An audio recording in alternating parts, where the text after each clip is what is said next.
It's late on opening night. Oh, no more video either. But almost to our amazement, the three B-League teams all take L's. Now, we can't say very much about how the Zach Broncos did other than really locking down Alvar Tokyo. But Taylor, what are your initial takeaways from tonight's action here from Taipei? I mean, again, I think I mentioned in the broadcast where with these international tournaments that Chinese Taipei, Braves, Pilots are participating, I think it's really putting, this country or like these teams on the map. You talked about it in the broadcast, Ryan, where, Japan is just such a brick house. Like they're so established, but this is a really great opportunity and platform for Fubon Braves and the Pilots to really show up and show out. I mean, Braves and Pilots, they've been around since the SBL days. So it's like, it's about time that, they're finally put on an international stage where they deserve to be on. So, yeah. Yeah, absolutely. I think on even a weeknight in the middle of a very short work week here in Chinese Taipei, a Monday off and a Friday off, pretty strong crowd and certainly an enthusiastic crowd. I think most importantly, the connection between the squad and the fans are a big deal. And we'd like to see them travel. We'd also really appreciate the Japanese fans of the Brex and the Golden Kings for showing out as well. Let's get to the basketball, Taylor. For you, what was something that really tracked in today's action?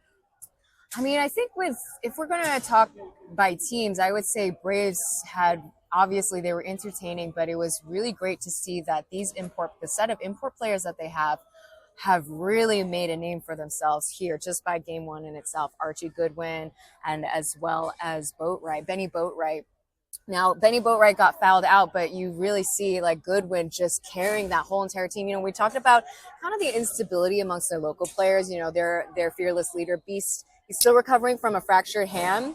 So Goodwin was really just there. He's just really good at moving up and down the court. He finds the spaces. He slips and slides through, even though he stands at 6'5", 6'7", I believe. So that was really fun to watch. And then Pilots, again, we're talking about the grudge match against the Ryukyu Golden Kings. And we saw a little bit of some shakiness with the Pilots, but it was really great to see that they adjusted quick and they never went back to that skittered kind of start. They just kept pushing forward, and that's really the payoff that we're seeing from Jurgi Caminos being around for such a long time now. Those are some real good points.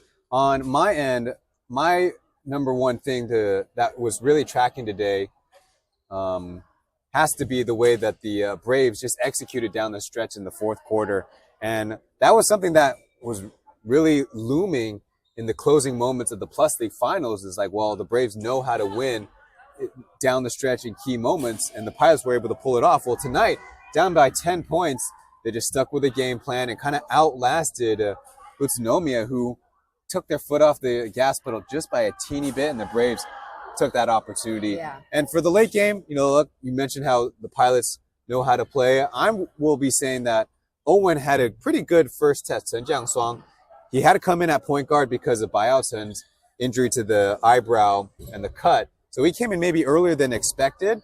He made some mistakes, had some stumbles, but those are all good fuel in a victory, of course, that might set him up well for the rest of the season and his career as a member of the Pilots. Yeah, and one more player I want to bring up for the Pilots is their naturalized player, Will Artino.